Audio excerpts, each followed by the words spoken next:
want to let go of people who disapprove of us.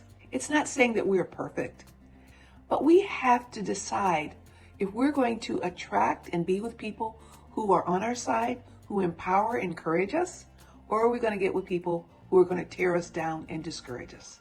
Stay tuned, because we're going to talk about why we want to let go of people who disapprove of us.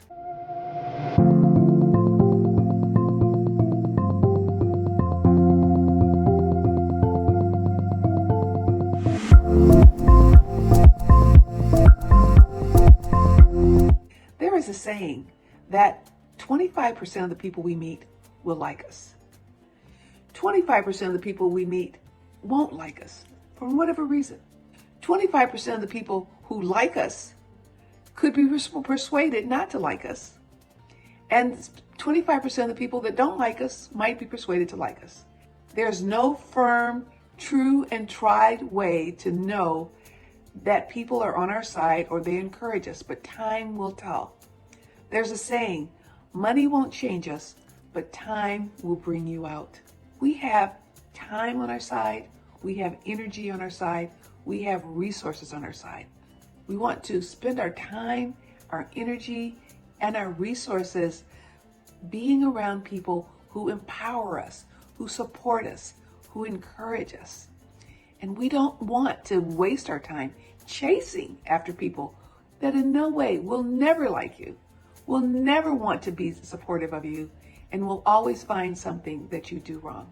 This day of time, and especially in social media, too many people are judging their self-worth and their value based on the day or the whoever, how many likes you have or how many comments you have, and that's all irrelevant.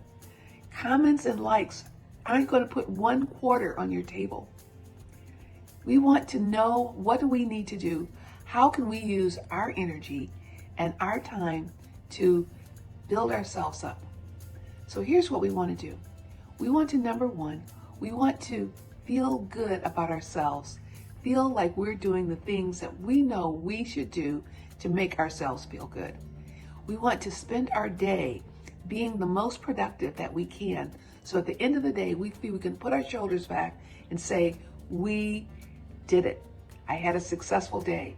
I wasn't perfect, but I did my very best. And the other thing is that we're here to serve people. We want to know that we're making a difference. Every one of us at the end of the day, did I do one thing? Did I contact one person? Did I go out of my way for one person to make their life better, to serve them, to do something for them that is out of the ordinary? When we do that, we're depositing in our personal bank of feeling good about ourselves. So instead of chasing and trying to get likes or trying to get comments or trying to make people who will never like you, spend your time building yourself up, focusing on yourself and building yourself up, and that'll get you closer to success every single day. My name is Pamela. I work with lawyers, I work with professionals to help them to be their best self, to have their best life, and make the most of each and every day. Click the subscribe button, and we will hope to see you soon.